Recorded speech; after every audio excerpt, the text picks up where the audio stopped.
El taxi disminuyó la velocidad hasta detenerse al borde de Maple Street, con los neumáticos crujiendo sobre hojas secas de otoño. El mundo fuera de la ventana estaba pintado en ámbar y oro, esa clase de luz que casi podría engañarte para creer que todo seguía igual. Pero no era así. Solo había estado fuera 4 semanas, un viaje corto, realmente, unas vacaciones postergadas durante mucho tiempo que mi hijo insistió en que tomara. «Te lo mereces, mamá», dijo, con la voz calma y segura. «Ve a ver algo nuevo, despeja tu mente. Mary y yo cuidaremos la casa». Y me fui. 4 semanas viajando por parques nacionales, cañones rojos y montañas cubiertas de nieve, vi el sol hundirse detrás de paisajes tan vastos que me dolía el corazón. Pensé que el viaje me curaría tras la muerte de Alex. Pensé que la distancia me ayudaría a volver a respirar. Pero cuando el taxi se detuvo frente a la casa que Alex y yo habíamos reconstruido con nuestras propias manos hacía 25 años, algo dentro de mí empezó a temblar. Mi pierna derecha palpitaba, un pulso sordo y agudo que no me había abandonado desde el accidente de 3 semanas antes. Un coche se desvió en una carretera estrecha de Utah y terminé con el fémur fracturado y el corazón magullado. Los médicos dijeron que había tenido suerte de seguir con vida. Suerte, la palabra me parecía cruel ahora, mientras miraba el lugar que una vez definió mi vida. El conductor, un joven de ojos amables, miró por el retrovisor. «Señora, ¿está segura de que esta es la dirección? ¿Quiere que la ayude con su equipaje?» «Sí», dije, con la garganta apretada. «Por favor. Solo la maleta, yo me encargo del resto». Levantó la maleta con cuidado del maletero y me siguió hasta la vereda. El jardín se veía cansado. Las rosas que Alex había plantado a lo largo del sendero de piedra estaban crecidas, espinas retorciéndose con resistencia salvaje. La pintura de la baranda del porche estaba descascarada. Por un momento, me convencí de que solo era descuido, que todo lo demás dentro seguiría igual. Entonces se abrió la puerta principal. Mary estaba allí. Mi nuera. La mujer a la que había recibido en esta casa hace 10 años como si fuera mi propia hija. Su cabello rubio, siempre impecable, recogido en un moño suelto. Los pendientes de diamante brillaban en la luz moribunda. Pero sus ojos, distantes, fríos, ensayados. «Mamá», dijo suavemente, con los labios curvándose en algo que no llegaba a ser una sonrisa. «Volviste antes de lo que esperábamos». «Te dije que volvería hoy», dije, apoyándome en el bastón. «¿Richard está dentro?» Una sombra cruzó su rostro, culpa o irritación, no supe. «No está ahora. Tuvo que volar a Chicago por trabajo. Pero tenemos que hablar». Algo dentro de mí se hundió. Esas 4 palabras, «tenemos que hablar», traían un frío que reconocía demasiado bien de mis años en el mundo bancario. Nunca eran el inicio de nada bueno. Mary se hizo a un lado con un gesto medido. «Por favor, pasa». Arrastré la maleta a su lado, las ruedas golpeando la madera. El aire olía distinto, velas nuevas, perfume ajeno, algo demasiado dulce superpuesto a algo podrido. Miré alrededor, desorientada. Las fotografías que antes cubrían el pasillo, Alex con su sombrero de pesca, Richard de bebé cubierto de pintura, la foto enmarcada de la boda, habían desaparecido. En su lugar colgaban cuadros abstractos en marcos dorados. «Mary», susurré. «¿Dónde están nuestras fotos familiares?» Entrelazó las manos, con una voz casi ensayada. «Las guardé para mantenerlas a salvo. Hicimos algo de redecoración mientras estabas fuera. La casa se siente más abierta ahora». Me giré lentamente hacia ella. «¿Abierta?» Respiró hondo. «Mamá, todo cambió desde que te fuiste. Quería decírtelo en persona porque me importas, y no quería que te enteraras por otra gente». Mi corazón empezó a golpear. Sus ojos brillaban ahora, no de lágrimas, sino con el barniz de una actuación. Mis padres han tenido problemas financieros. Una situación terrible. Perdieron su casa. Los acreedores los perseguían. No podía permitir que quedaran en la calle. Apreté con más fuerza el bastón. «¿Qué estás diciendo, Mary?» Tuve que tomar una decisión, continuó, con un tono que viró a firme, gerencial. Esta casa era demasiado grande para ti, especialmente después de tu accidente. Necesitas un lugar donde descansar, donde te cuiden. Así que te conseguí plaza en una residencia asistida muy buena. Es temporal, por supuesto.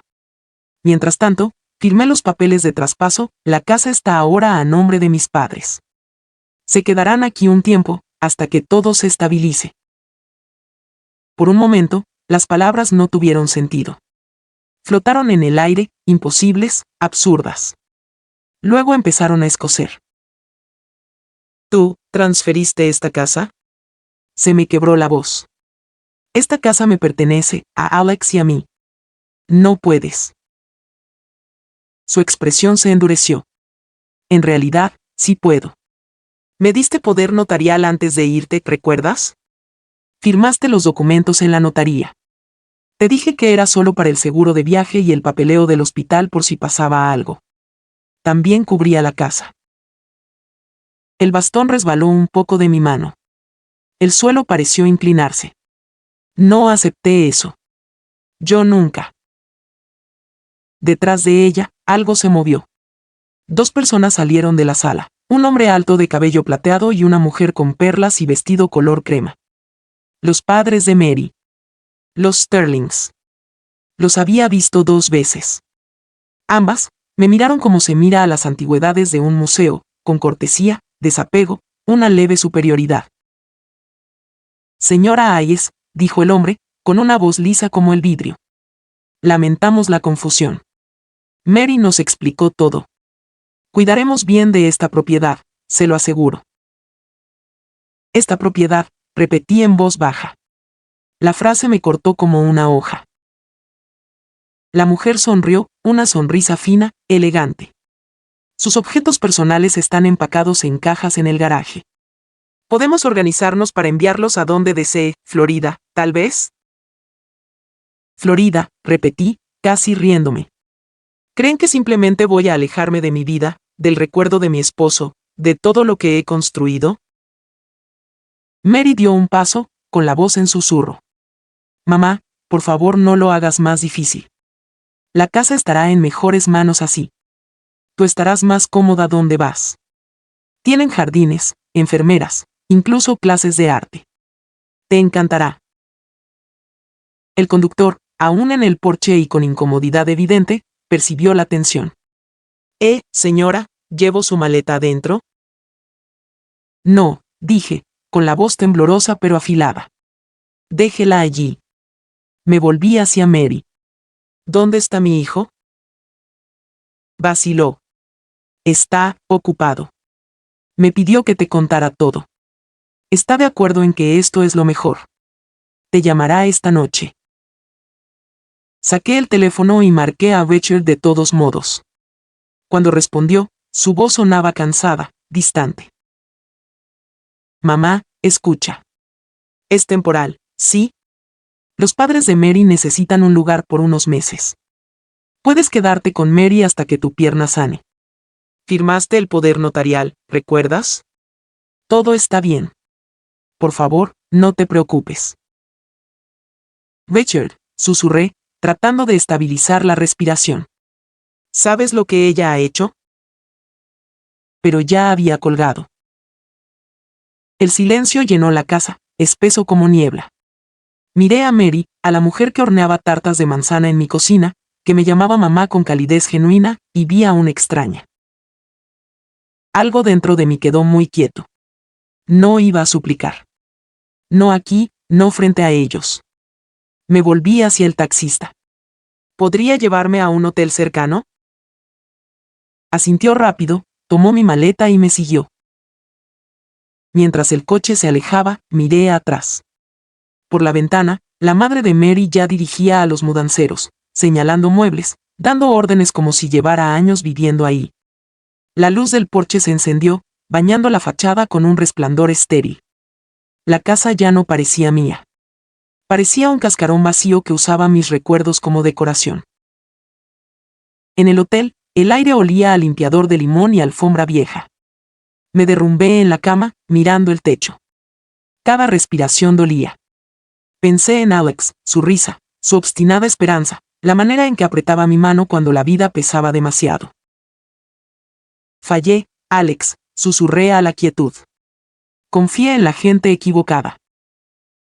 Pero bajo el duelo, otra sensación empezó a agitarse, callada, aguda, viva. No ira, todavía. Algo más frío. Resolución. A la mañana siguiente llamé a mi abogado, Gavin Shaw. Su voz, como siempre, nítida, con un matiz de preocupación. Señora Hayes, me alegra oírla. Recibí su mensaje. Dijo que hay un problema con la propiedad. Le conté todo, el poder notarial, la transferencia, los extraños viviendo en mi casa. No me interrumpió, pero oí el rasgueo de su pluma, el suspiro leve de la incredulidad. Primero, dijo cuando terminé, verificaremos la escritura. Si lo que dice es correcto, han cometido fraude. Y si hay indicios de coacción o falsificación, podemos presentar cargos penales. Quiero que investigue todo, dije. No solo la casa. A los Sterling. Sus finanzas. Todo lo que hayan hecho antes. Entendido, respondió. Pero, señora Hayes, esto puede llevar tiempo. Tengo tiempo, dije en voz baja. Y no me queda nada que perder. Para el tercer día, Gavin llamó con sus primeros hallazgos, y me helaron la sangre. Los padres de su nuera, dijo, estuvieron involucrados en un escándalo inmobiliario hace 5 años en Dallas. Dirigían una consultora que supuestamente ofrecía programas de recuperación financiera para propietarios mayores. En realidad, compraban propiedades infravaloradas mediante empresas fantasma, falsificaban documentos y revendían por millones. El caso se desestimó cuando los testigos principales se retiraron. «Qué conveniente», murmuré.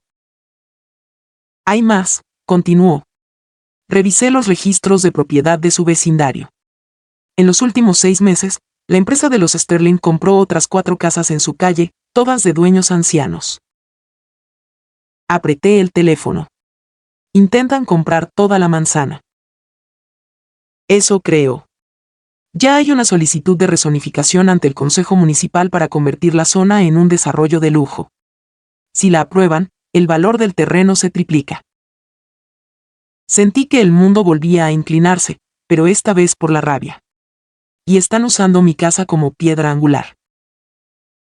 Gavin vaciló. Me temo que sí. Pero hay algo más. La firma en su poder notarial coincide perfectamente con la suya, pero la comparé con sus expedientes hospitalarios. La fecha no cuadra. Ese día usted estaba sedada. Guardé silencio. La falsificaron, dijo en voz suave. Y sabían exactamente lo que hacían. Colgué y me quedé un largo rato mirando el perfil de la ciudad desde la ventana del hotel. Abajo, la vida seguía, gente apurada, luces titilando, taxis tocando bocina. Antes encontraba consuelo en el orden de las cosas, la previsibilidad de horarios y sistemas. Ahora entendía cuán fácil podía robárselo, una firma, una mentira, una traición a la vez. Esa noche no dormí. Abrí la app de seguridad del teléfono. Antes del viaje había instalado nuevas cámaras, un pequeño capricho de mis hábitos cautelosos. El historial seguía accesible. Le di a reproducir. Y allí estaba, Mary, 3 semanas atrás, de pie en la sala con sus padres. El video no tenía sonido, pero sus gestos eran inconfundibles. Señalaba la caja fuerte detrás de la estantería. Su padre asintió. Su madre abrió una carpeta gruesa de papeles. Mary se rió, una risa que nunca le había visto, aguda y victoriosa. Otro clip, 2 días más tarde, mostraba a un hombre que no reconocí cargando cajas etiquetadas documentos legales fuera de mi estudio. Y luego, lo más condenatorio, imágenes del día en que me dieron el alta del hospital, Mary al teléfono, paseando. Su expresión tensa, los labios moviéndose con rapidez. La hora marcaba 11:24 de la mañana, la misma hora en que mi taxi se averió en la autopista porque llamaron al conductor por una emergencia. No fue un accidente, susurró mi mente. Nada lo fue. A la mañana siguiente envié los videos a Gavin. Devolvió la llamada en minutos. Esto basta para iniciar una denuncia formal. Contactaré a la fiscalía. Pero necesitaremos más prueba de intención, especialmente si queremos cargos penales por fraude. Entonces las conseguiremos, dije. Cada pieza. Pasé el día escribiendo notas, nombres, fechas, conexiones, recuerdos. Se sentía como construir un mapa de la traición, cada línea trazando hasta donde habían llegado. Me dolía la pierna, pero la ignoré. Al anochecer, Gavin llamó de nuevo. Su voz llevaba emoción y desasosiego. Señora Hayes, acaba de aparecer algo más. Existe una póliza de seguro de vida a su nombre, por $500,000. Se compró hace 6 meses. La beneficiaria es Mary Thompson. Por un segundo, el mundo se quedó mudo. ¿Estás seguro?, pregunté. Sí. La solicitud contiene su firma digital. Pero la dirección IP se rastrea a la oficina de los Sterling en Dallas. Se me cortó la respiración. Volví mentalmente al accidente, la manera en que el coche se desvió demasiado de repente, el conductor que no se detuvo, la sensación extraña de que no fue al azar. Gavin, dije despacio. Averigua todo sobre ese accidente. Todos los informes, todas las cámaras, todos los testigos. Quiero saber si de verdad fue un accidente. Pondré a mi investigador en ello de inmediato. Cuando terminó la llamada, miré mi reflejo en la ventana, una mujer mayor con un bastón y una cicatriz por la pierna. Pero detrás de las arrugas y el cansancio vi otra cosa. No miedo. No desesperación. Propósito. Me habían robado la casa, la paz, la confianza, pero cometieron un error. Olvidaron quién era yo antes de ser esposa o madre. Era auditora. Una mujer que pasó 30 años rastreando engaños en números que no mienten. Y iba a por ellos. Es extraño cuán rápido una semana se convierte en un campo de batalla. Cada mañana despertaba antes del amanecer, el dolor en la pierna zumbando como cable viejo. La habitación del hotel se volvió mi sala de guerra, papeles sobre la cama, notas en la pared con la precisión de una general mapeando a un enemigo invisible. Los Sterling. Mary. Mi hijo. Cada línea, cada fecha, cada coincidencia en tinta roja. Gavin vino el martes, la corbata algo floja, sombras de desvelo bajo los ojos. Dejó una carpeta sobre la cama. Tiene que ver esto. Dentro había copias de transacciones, traspasos y algo peor, un patrón. Los Sterling no solo me habían robado a mí. Se lo hacían a otros, viudas, jubilados, gente demasiado confiada o cansada para pelear. Firma falsificada tras firma, cada traspaso temporal se hacía permanente cuando las víctimas acababan hospitalizadas, reubicadas o muertas. Hay un término para esto, dijo Gavin en voz baja.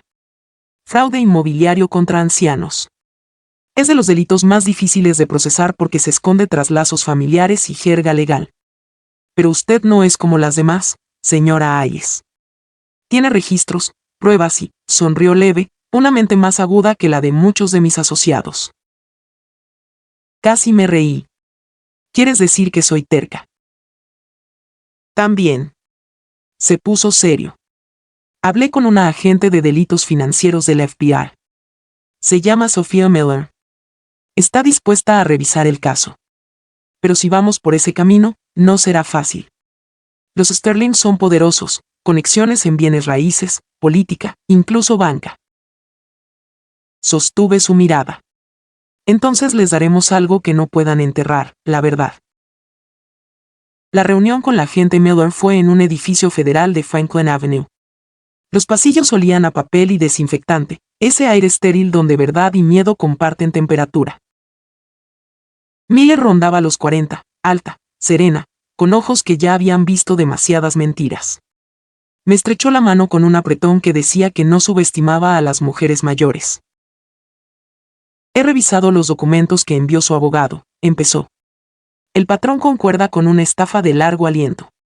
Poderes notariales falsificados, transferencias fraudulentas, robo de identidad y posible lavado de dinero mediante empresas fantasma. Lo difícil es probar la intención. Los Sterling se cubren con firmas reales, y las relaciones familiares hacen a los jurados más comprensivos. Tengo grabaciones de seguridad, dije.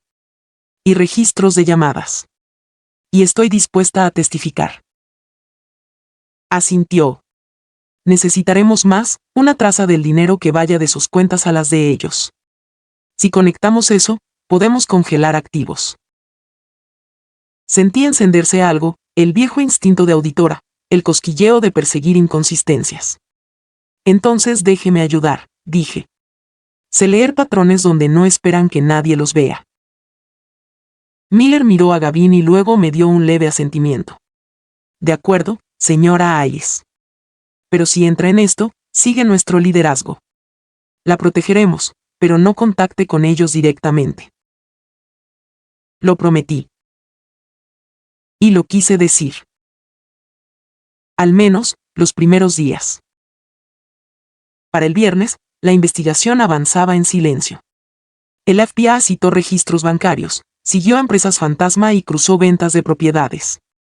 Cada día traía una nueva revelación, otra pareja mayor desplazada, otro traspaso aprobado con firma falsificada. Cuanto más descubríamos, más claro era, mi casa no era solo escena del crimen, era el plano. Los Sterling estaban construyendo un imperio sobre los huesos de gente como yo. Una noche, mientras la lluvia rayaba la ventana del hotel, abrí el portátil y volví a ver las imágenes de mis cámaras. Esta vez noté un detalle que había pasado por alto, algo pequeño en la esquina del encuadre. Un hombre entregando un sobre grueso a Mary, estrechándole la mano antes de irse. La marca temporal, la mañana después de mi accidente. Congelé el cuadro, hice zoom. El logo del sobre, Titan Mutual Insurance. Se lo envié a Gavin con un mensaje.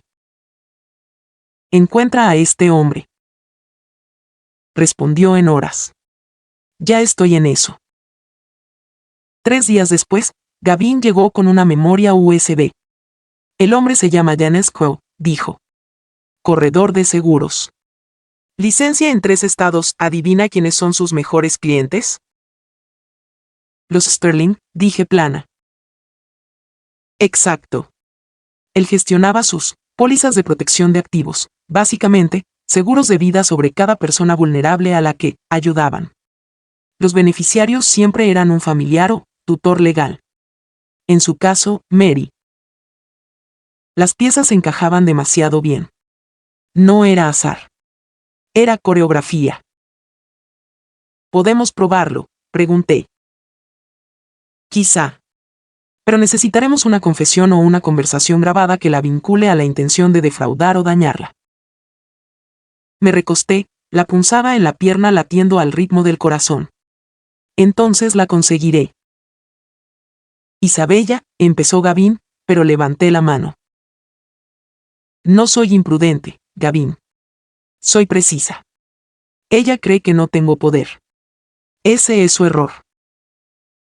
A la tarde siguiente, llamé a Mary. Mi voz fue calmada, casi dulce. Mary, soy mamá.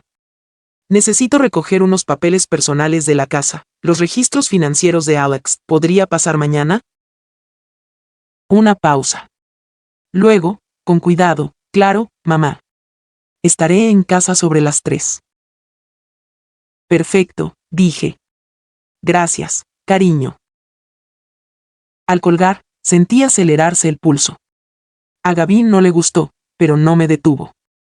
Me entregó un pequeño grabador con forma de broche. Sujétalo al saco. Y pase lo que pase, no la enfrentes de forma directa. Hazla hablar. Asentí. Entiendo. Pero también sabía que entender y obedecer no son lo mismo. Al día siguiente volví a la casa. Era casi irreal, la luz cayendo sobre el mismo jardín donde Alex y yo plantamos magnolias, el mismo porche donde grabamos nuestras iniciales en la baranda. La casa lucía idéntica, pero hueca, como un cuerpo que respira sin alma. Mary me recibió con una sonrisa ensayada. ¿Te ves bien, mamá? ¿Cómo va la pierna? Sanando, dije al entrar. Los médicos dicen que pronto caminaré sin bastón. Me condujo a la sala. Todo relucía, mármol, oro, perfección, pero se sentía como un lobby de hotel, no un hogar. Sus padres no estaban, gracias a Dios. Me senté en el viejo sillón de Alex, la única pieza que no movieron. Tal vez no se atrevieron. Mary, empecé, suave, ¿recuerdas cuando murió Alex? Te quedaste despierta conmigo esa noche. Dijiste que nunca estarías sola, que protegerías esta casa como si fuera tuya. Las manos le temblaron un instante antes de recomponerse. Claro que lo recuerdo. Sigo sintiéndolo así.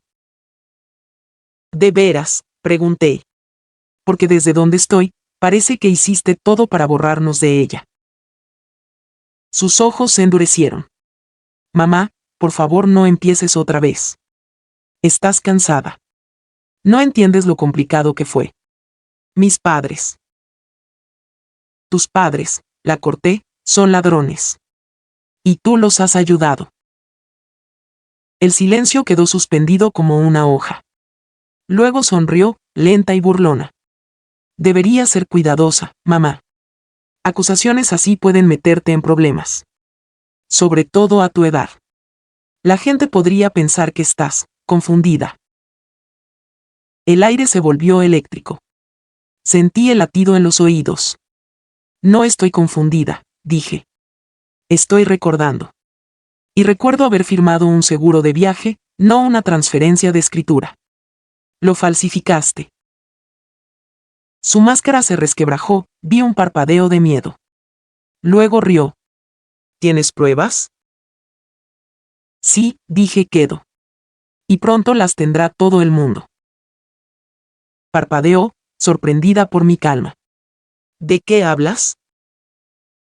Me puse de pie, alisando la solapa del saco, el dispositivo escondido bajo ella, ligero como el aire. Lo sabrás pronto, Mary. Te lo prometo. Cuando me volví hacia la puerta, dijo algo que me heló. Alex siempre dijo que eras demasiado sentimental para tu propio bien. Tal vez por eso la gente se aprovecha de ti. Me giré despacio. Ten cuidado al usar su nombre, Mary. Ya te llevaste todo lo demás. Me fui antes de que respondiera. Esa noche, Gavin y la agente Miller revisaron la grabación. Mary no confesó, pero su tono, sus respuestas defensivas, insinuaban conciencia de culpa. Miller estaba pensativa. No basta para arrestarla, dijo, pero basta para una orden de intervención telefónica. Podemos monitorear sus llamadas. Si coordina con sus padres o el corredor, tendremos lo que necesitamos. Días después aprobaron la orden. El FBI montó vigilancia sobre la propiedad y los teléfonos de los Sterling. Yo observé al margen, atrapada entre la furia y la admiración por lo metódica que debe ser la justicia. Entonces, una noche, todo cambió. A las 2:13 de la mañana, vibró mi teléfono. Número de Gavin. Señora Hayes, dijo con voz tensa, interceptamos algo. El padre de Mary, Raymond Sterling, acaba de concertar una reunión con un comprador potencial. Planea vender su casa, a nombre de su empresa, a un inversionista extranjero. Mañana. Pago en efectivo. Se me oprimió el pecho. ¿Mañana? Sí. Si cierran esa venta, recuperar la propiedad será casi imposible. No dudé. Entonces los detenemos. El equipo de Miller se movió rápido. Al amanecer, agentes federales se apostaron por Maple Street disfrazados de contratistas y carteros. Una camioneta de vigilancia aguardaba en la esquina. Yo me senté dentro, con auriculares, el corazón golpeando como tambor. A las 9:47 de la mañana llegó una SUV negra. Raymond bajó, traje a medida, su esposa detrás con perlas. Recibieron a 2 hombres, los compradores. La charla fue breve, de negocios. Luego Raymond abrió un maletín. Aquí vamos, murmuró un agente mirando la transmisión. Mary se unió momentos después, con una carpeta en mano. Sonrió, Esa misma sonrisa perfecta y hueca. Documentos de traspaso confirmados, dijo en la grabación. Cuando liquiden los fondos, la propiedad pertenecerá oficialmente a Westbrook Estates Holdings. La agente Miller dio la señal. Ahora. La puerta principal estalló. Agentes federales irrumpieron. Raymond se congeló, el maletín cayendo. Mary gritó. Claudia se desmayó. Yo miré desde la camioneta, con las manos temblando. La justicia no sonó a triunfo. Sonó a silencio rompiéndose. 10 minutos después, Miller salió, con expresión inescrutable. Abrió la puerta de la camioneta. Listo. Arrestamos a los 3. Fraude, falsificación, conspiración y estafa de seguros. La casa está a salvo, por ahora. Por ahora. 2 palabras que significaban alivio y advertencia. Mientras la camioneta se alejaba, miré la casa, mi casa, ahora llena de agentes y luces. Pensé que sentiría alegría, pero me sentí vacía, como si la victoria hubiera llegado demasiado tarde para salvar algo que importaba. Gavin puso una mano en mi hombro. Lo consiguió, Isabella. No, susurré. Solo sobreviví. La verdadera lucha empieza ahora. El juicio estaba a semanas, pero los titulares llegaron rápido. Desmantelan red de fraude a adultos mayores en investigación de Maple Street. La familia de una mujer implicada en estafa multimillonaria. Los reporteros lo llamaron el caso Hayes. Les encantaba la ironía, la madre traicionada, la nuera embustera, el suburbio tranquilo con imperios criminales. Pero tras los titulares llegaron noches de soledad y duda. Mi hijo no llamó. Ni una vez. Me dije que estaba en shock, dividido entre lealtad y vergüenza. Pero algunas noches, cuando el silencio pesaba, temí que hubiera elegido no verme en absoluto. Entonces, una mañana, llegó una carta al hotel. Sin remitente. Solo mi nombre, con la letra de Richard. La abrí con manos temblorosas. Mamá. No sé qué decir. Leí los informes, vi las pruebas. No sé quién es mi esposa ya. Pensé que me amaba. Pensé que te amaba a ti. Voy a casa. Richard. Presioné el papel contra mi pecho, con lágrimas corriendo. Tras tanta traición, quizá aún había algo que salvar. Tal vez no la casa, sino la verdad. Y el vínculo entre una madre y su hijo, lo único que ni una casa de espejos puede distorsionar por completo. El tribunal olía a madera vieja y miedo. Eso es lo primero que recuerdo de la mañana en que empezó el juicio. Afuera, reporteros se apretaban contra las vallas, cámaras destellando como un enjambre de relámpagos impacientes. Palabras como traición, fraude, tragedia familiar rebotaban en los escalones de mármol. Dentro era más frío. Más callado. Ese silencio que vive entre el desgarro y la justicia. Me senté cerca del frente, Gavin a mi lado, sus notas apiladas con orden perfecto. Mi bastón apoyado en la banca. El dolor en la pierna marcaba el ritmo de mi corazón. No estaba nerviosa. Ya no. Hay momentos en que el dolor se quema hasta volverse claridad. Se abrió la puerta tras la mesa de defensa. Entró Mary primero, con traje beige y la cara lavada de emoción. Su cabello recogido, los ojos bordeados por el agotamiento o la resistencia. Detrás, sus padres, Raymond y Claudia, rígidos, pálidos, temblorosos. Y entonces, por primera vez en meses, entró Richard. Mi hijo. Se veía más delgado, mayor. El chico que reía por todo se había ido. Sus ojos encontraron los míos, un destello, una pregunta, una herida. Se sentó lejos, su abogado susurrándole algo que apenas oyó. No miró a Mary. Ni una vez. El juez Carver entró, la toga fluyendo como sombra. Se abre la sesión. Y así, nuestro infierno privado se hizo registro público. La fiscalía abrió con precisión. La agente Miller subió al estrado, su testimonio clínico, metódico, innegable. Trazó el patrón del fraude, el poder notarial falsificado, las transferencias ilegales, el seguro, la red de empresas pantalla. Cada palabra apretaba el aire alrededor de Mary como una soga invisible. Luego vino la parte que me revolvió el estómago. Agente Miller, dijo el fiscal, explique a la corte lo que reveló su investigación respecto al accidente automovilístico de la señora Isabella Hayes. La sala se inmovilizó. Ajustó el micrófono. Durante la investigación descubrimos comunicaciones entre los acusados y un contratista llamado Logan Pierce. Los registros telefónicos y de pagos indican que el señor Pierce fue contratado para escenificar un incidente de tráfico en la Ruta 89 el 11 de junio, el mismo día en que la señora Hayes sufrió su lesión de pierna. Se me cortó el aliento. El fiscal continuó, ¿dice usted que el accidente fue intencional? Sí, respondió con firmeza. El propósito era retrasar el regreso de la señora Hayes, dando a los acusados tiempo adicional para finalizar la transferencia fraudulenta. Además, encontramos una póliza de vida activa a nombre de la señora Hayes, adquirida 6 meses antes. La beneficiaria, la acusada, Mary Thompson. Las palabras parecieron interminables. Contratado. Escenificado. Intencional. El suelo se me movió. La madera pulida onduló como agua. La mano de Gavin sostuvo mi brazo, pero casi no lo noté. Mary permaneció inmóvil, el rostro sin color. Solo sus dedos la traicionaron, retorciendo una servilleta en nudos pequeños y frenéticos.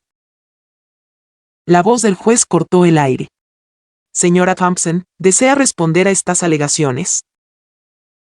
Su abogado susurró rápido, pero Mary negó con la cabeza. No, su señoría. No por ahora. La cobardía de cerca no grita. Se esconde detrás del silencio. Cuando fue mi turno de testificar, las luces parecían cegadoras. Mi bastón repiqueteó suave al caminar al estrado. Levanté la mano, juré decir la verdad y me senté. El fiscal sonrió leve. Señora Hayes, ¿podría contar a la corte, con sus palabras, lo que ocurrió cuando volvió de su viaje? Así que les conté. Sobre las rosas del porche. Sobre los ojos fríos que me recibieron. Sobre los extraños en mi casa, las cajas en el garaje, el hijo que no me creyó. Hablé despacio, con cuidado, como si decirlo demasiado rápido pudiera romper algo frágil dentro de mí. En un momento miré a Richard. Miraba sus manos. Cuando dije, confié en ella como en una hija, vi un espasmo en sus hombros. ¿Y cuando descubrió que los documentos habían sido falsificados?, preguntó el fiscal. Entendí que no solo robaron mi firma, dije. Me robaron la vida. Mis recuerdos, mi casa, mi paz, todo a manos de alguien a quien una vez abracé para desearle buenas noches. La sala quedó en silencio salvo por el rayado del bolígrafo de un reportero. Luego llegó la defensa. El abogado de Mary se levantó, tono empapado de cortesía. Señora Hayes, ha tenido algunos problemas de salud recientemente, ¿cierto? Medicación, cirugía, hospitalización. Sí, respondí con calma. Me rompí la pierna. No la memoria. Una risa recorrió la sala. Hasta el juez dejó amagar una sonrisa. El abogado insistió, ¿es posible que, bajo medicación, haya malentendido lo que firmó? Miré directo a Mary. No. Es posible que, bajo codicia, ella haya mal usado lo que firmé. Vaciló y se sentó. Al bajar del estrado, crucé de nuevo la mirada con Richard. Por primera vez, no apartó los ojos. La vergüenza en ellos era casi insoportable. En el receso, se acercó en el pasillo. La voz le temblaba. Mamá. Giré despacio. Sabías que ella tenía los papeles, ¿no? Tragó. Pensé que era temporal. Pensé, ella dijo que era por impuestos, por conveniencia. No sabía del seguro, ni del accidente, lo juro. Lo estudié, el niño que crié, el hombre que se había alejado demasiado de casa. ¿Me crees ahora? Asintió. Lágrimas le brillaron. Sí. Y lo siento. Dios, mamá, lo siento tanto. Quise abrazarlo. Traerlo de vuelta a los años de antes de que las mentiras levantaran muros. Pero había vidrio entre nosotros, un vidrio invisible hecho de culpa y tiempo. Le toqué la mano. No pidas perdón, dije suave. Solo testifica. Asintió, y por primera vez desde que empezó la pesadilla, vi a mi hijo, no al marido, no al hombre de negocios, al niño que corría descalzo por esa misma casa, riendo, libre. La semana siguiente, Richard declaró. Habló bajo, honesto. Admitió haber firmado sin leer, confiando completamente en su esposa. Describió cómo ella controlaba las finanzas, le restringía el acceso y lo tranquilizaba diciendo que todo era en beneficio de su madre. Cuando el fiscal preguntó, ¿se benefició usted económicamente de la propiedad de su madre?, negó con la cabeza. No. No vi un centavo. Creo que el dinero fue a las cuentas de sus padres. ¿Y cuándo se dio cuenta de que algo iba mal? El día que leí el periódico, dijo. El día que vi el nombre de mi madre en el titular. Un murmullo recorrió la sala. Desde la mesa de defensa, los ojos de Mary ardieron, no de pena. De furia. Richard se volvió hacia ella. Te amé, dijo con voz trémula. Y convertiste ese amor en un arma. El juez golpeó. Señor Thompson, diríjase a la corte. Pero el daño estaba hecho. La compostura de Mary se quebró. Susurró algo a su abogado y estalló. Yo no quise que nada de esto pasara. Los ojos del fiscal se afilaron. ¿Quiere aclarar qué significa con eso, señora Thompson? Su abogado intentó detenerla, pero siguió, la voz en alza, desesperada. Se suponía que fingirían el accidente, no que la lastimaran. Solo necesitaba más tiempo antes de que volviera a casa. Pensé, si se quedaba lejos, todo estaría bien, no sabía que Logan realmente. Unas exclamaciones sacudieron la sala. El mazo del juez cayó una y otra vez. Orden, orden en la sala. Pero la confesión ya estaba allí, cruda e innegable. El juicio terminó 2 días después. Mary fue condenada por múltiples cargos: fraude, falsificación, conspiración y tentativa de homicidio para cobrar seguro. Sus padres recibieron sentencias similares: Raymond 20 años, Claudia 15. El hombre que escenificó el accidente se declaró culpable a cambio de testificar. Cuando leyeron el veredicto, no aplaudí.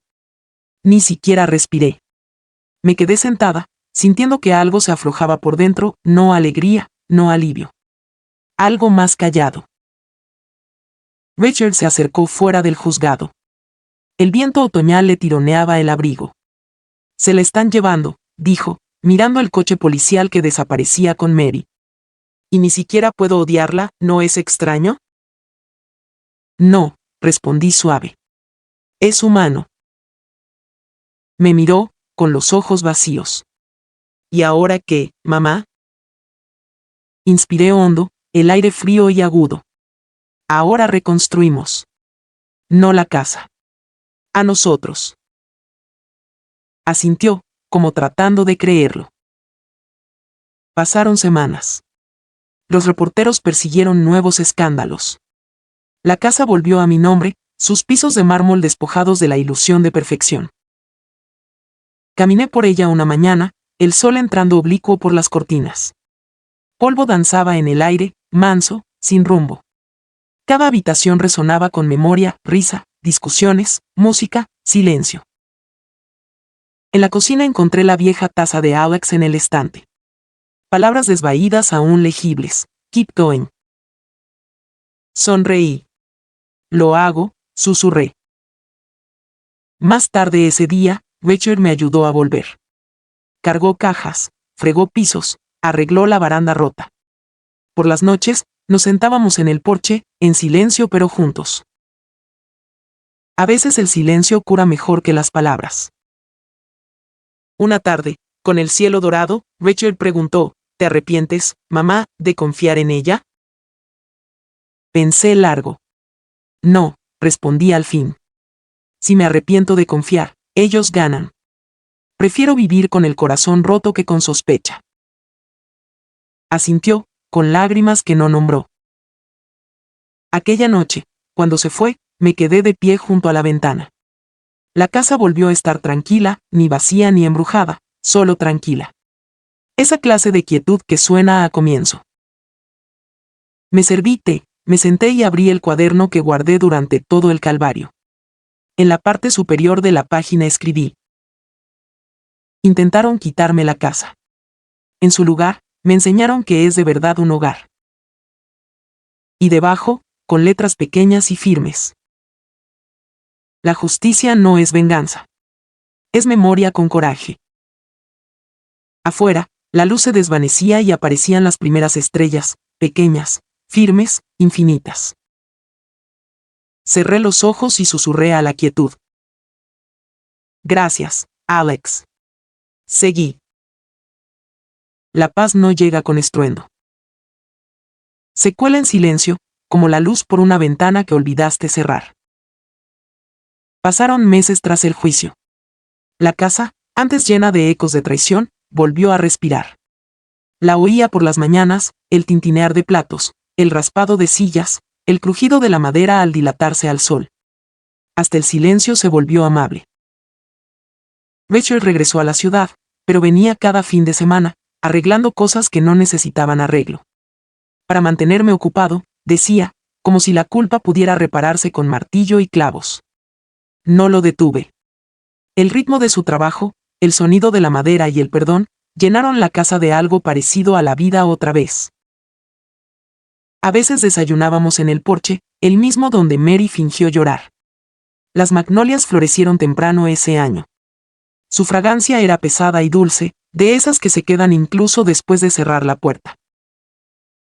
¿Piensas en ella?, preguntó una mañana. Todos los días, dije. Pero ya no con ira. Asintió despacio. No sé si odiarla o compadecerla. El odio es otra forma de recordar, dije. La compasión es una forma de soltar. Me miró, con los ojos húmedos de algo sin nombre. ¿Cómo lo haces, mamá? Después de todo. No lo sé, respondí. Tal vez porque ya he perdido demasiado como para seguir perdiendo más en amargura. Sonrió, joven por primera vez desde que todo cayó. Las noticias siguieron adelante. El mundo olvidó mi nombre, lo reemplazó con tragedias más jóvenes. Ese anonimato fue misericordia. Pero algunas historias se niegan a enterrarse. Llegó una carta una tarde, escrita con mano cuidadosa. Era de una mujer llamada Margaret Lee, de 72, que vio mi historia en televisión. Escribió: Señora Hayes, la vi testificar. Perdí mi casa a manos de una empresa así hace 2 años. La policía me dijo que era demasiado complicado. Pero al verla luchar pensé que quizá no soy tan indefensa. Me quedé mirando la carta mucho tiempo. Su caligrafía temblaba, pero sus palabras eran firmes. Sentí agitarse el mismo resplandor que me llevó por tribunales y pasillos de hospital. Esa noche llamé a Gavin. Quiero empezar algo, dije. Una fundación. Pequeña al principio. Solo, un lugar para personas como ella. No dudó. ¿Víctimas de fraude financiero? Víctimas del olvido, dije. Personas a las que han hecho sentir invisibles. Sonrió por el teléfono. Redacto los papeles. 3 meses después, la Fundación Anthony Miller abrió sus puertas en un rincón reacondicionado de mi casa, el viejo estudio de Alex, ahora con sillas de segunda mano, computadoras donadas y olor a pintura fresca.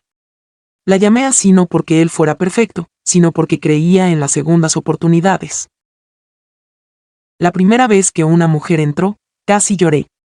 Pasaba de los 60, delgada como un suspiro, abrazando una carpeta de documentos.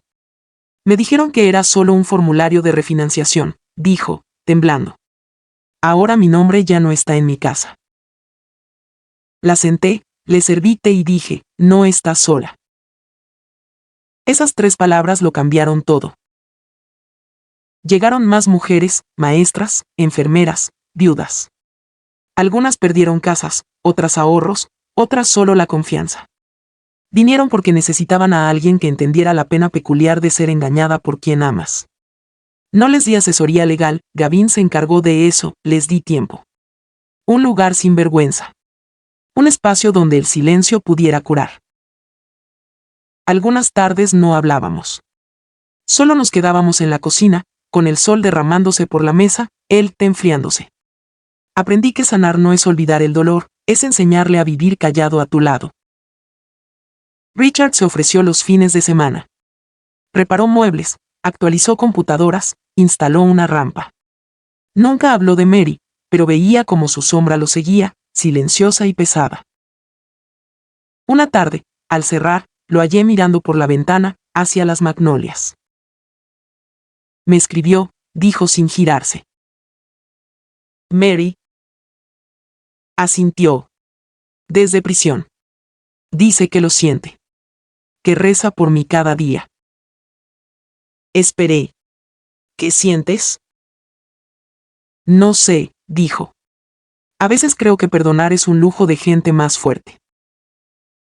Puse la mano en su brazo. Perdonar no es fuerza. Es rendición, de la buena. Dejas de pelear con el recuerdo. Dejas que exista sin poder. Me miró y, por un momento, no hablamos. Afuera, el cielo naranja se plegaba al día. Para el verano, la fundación creció. Los periódicos locales la llamaron un refugio para las olvidadas. Detesto la palabra refugio, pero entiendo por qué la usan. El mundo rara vez hace espacio para mujeres mayores.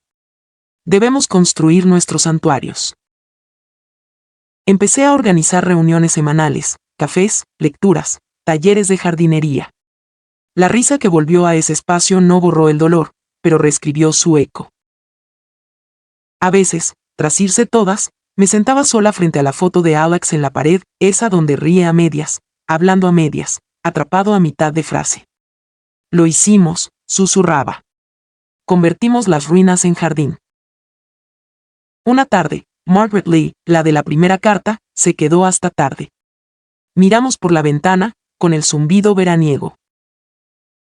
¿Desearía que no hubiera pasado?, preguntó. Lo pensé mucho. No, dije. Porque sin eso, aún dormiría con los ojos cerrados. Sonrió, con lágrimas brillando. Hace que el dolor suene a bendición. No bendición, dije. Solo, un espejo que no miente. Volvió el otoño. El segundo desde que todo cambió. En el aniversario del veredicto, Rachel trajo cena, pollo asado, puré, demasiado vino. Comimos en el porche, riendo más de lo que creí posible. Había empezado a salir con alguien, una mujer tranquila llamada Ellen, que trabajaba en una librería. Cuando me lo dijo, la voz le tembló, como si el amor se hubiera vuelto frágil. Creo que a Alex le habría gustado, dije. Sonrió. ¿Tú crees que a Alex le gusta cualquiera que lea poesía? Tenía buen gusto, respondí. Más tarde, ya de noche, me quedé en el porche, arropada. Las magnolias habían perdido sus últimos pétalos. El viento estaba limpio. A lo lejos pasó un tren, largo, grave, desvaneciéndose. Pensé en Mary. En sus manos temblando en el juicio. En cómo trenzó mi cabello mientras reíamos en la cocina. A veces me pregunté si nació cruel o se perdió en el hambre de más. Quizá ambas cosas. Quizá ninguna. La gente no es monstruo por naturaleza, solo espejos quebrados demasiadas veces. Aún no la perdonaba. Pero ya no le deseaba daño. Eso, decidí, bastaba por ahora. El invierno trajo rutinas, caminatas con bastón, noches junto al fuego, cartas de mujeres que recuperaron su hogar. Cada historia traía un trozo de redención inesperada. Una mañana, Gavin apareció con café y una sonrisa. Adivina, dijo. Tu fundación ganó una subvención comunitaria. Suficiente para contratar 2 defensoras a tiempo parcial. Reí, de verdad reí. Estamos creciendo. Te lo mereces, dijo. Convertiste la tragedia en algo útil. La mayoría deja que las devore. Quizá fui demasiado terca para ser devorada, respondí. Alzó el vaso. Por la terquedad. Por la supervivencia, brindé. Chocamos vasos como 2 conspiradores que sobrevivieron a sus miedos. En enero visité el asilo donde la madre de Mary, Claudia, fue transferida tras un ictus en prisión. No me llevó la compasión. Me llevó el cierre. Me reconoció en cuanto entré. Los labios le temblaron, la mano derecha le dio sacudida sobre la manta.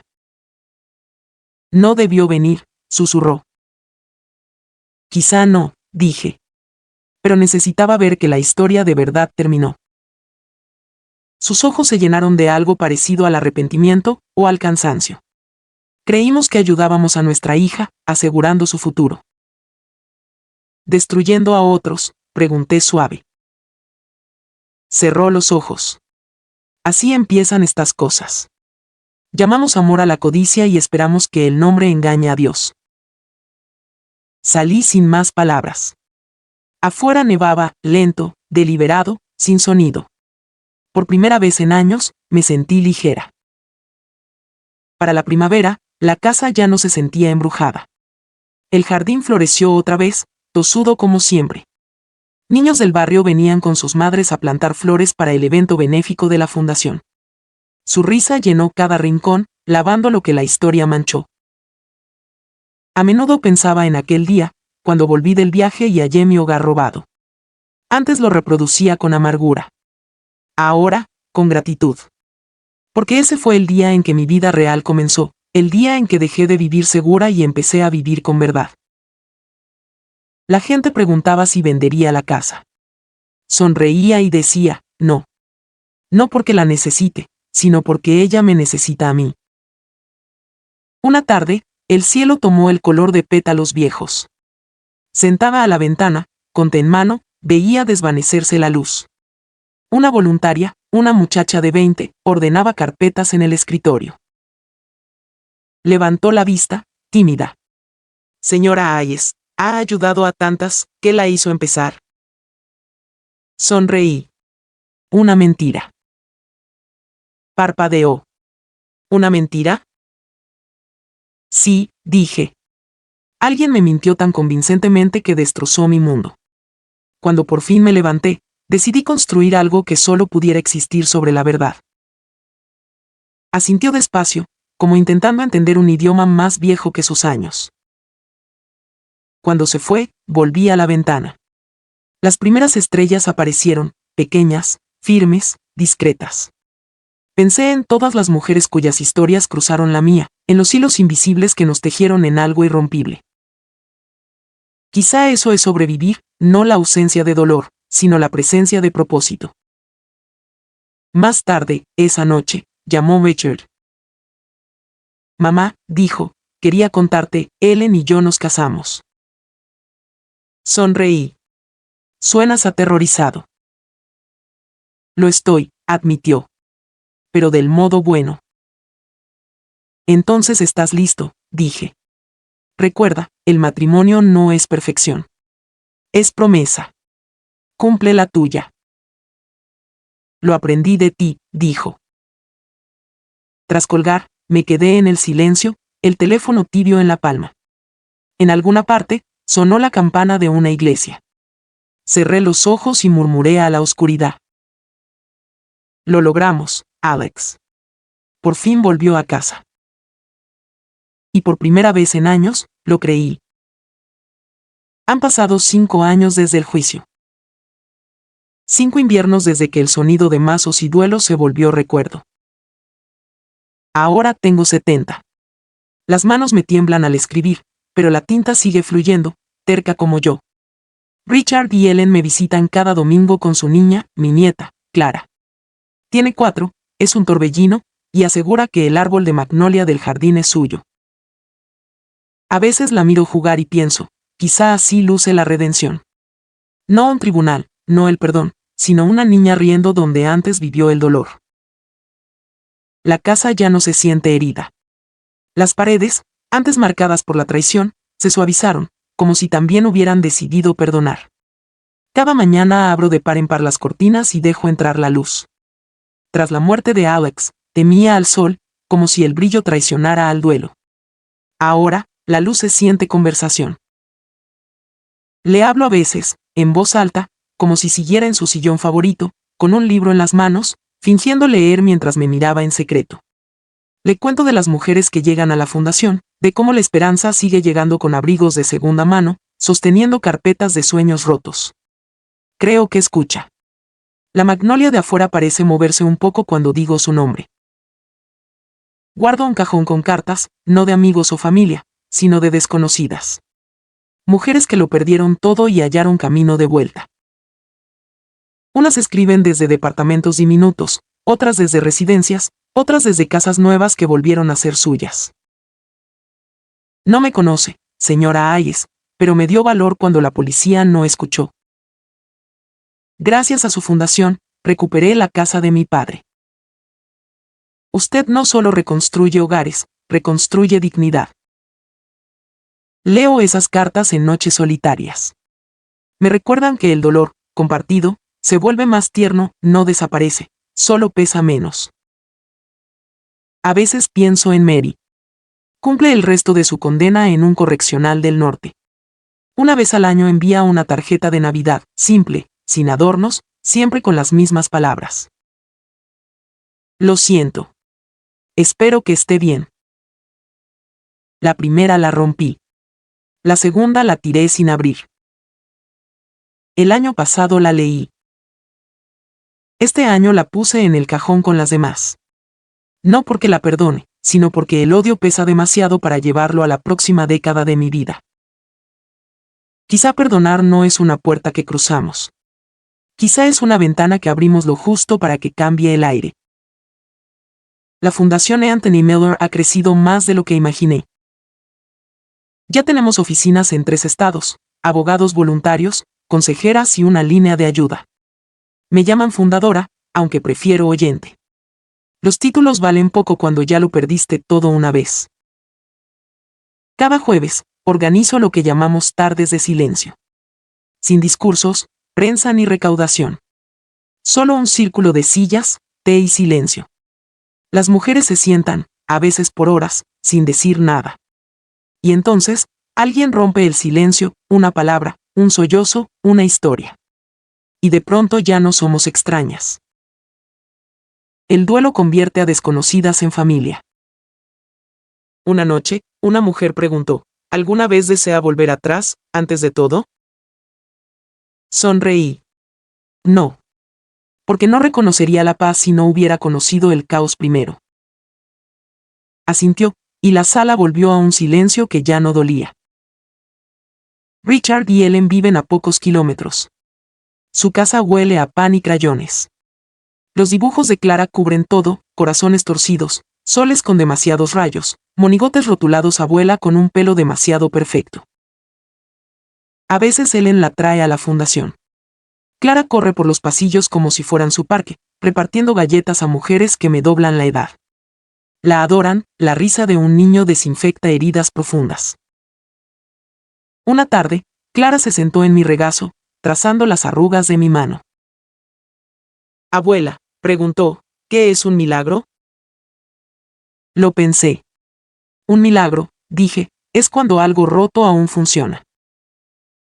Frunció el ceño. Como tú. Reí hasta llorar. Exactamente como yo. Aún hay momentos en que el pasado regresa, súbito, no invitado. Un perfume que huele a Mary. Un titular sobre otro fraude. El golpe de un mazo en la televisión. Pero ahora, en lugar de ira, siento gratitud, por haber sobrevivido a lo que pudo acabar conmigo.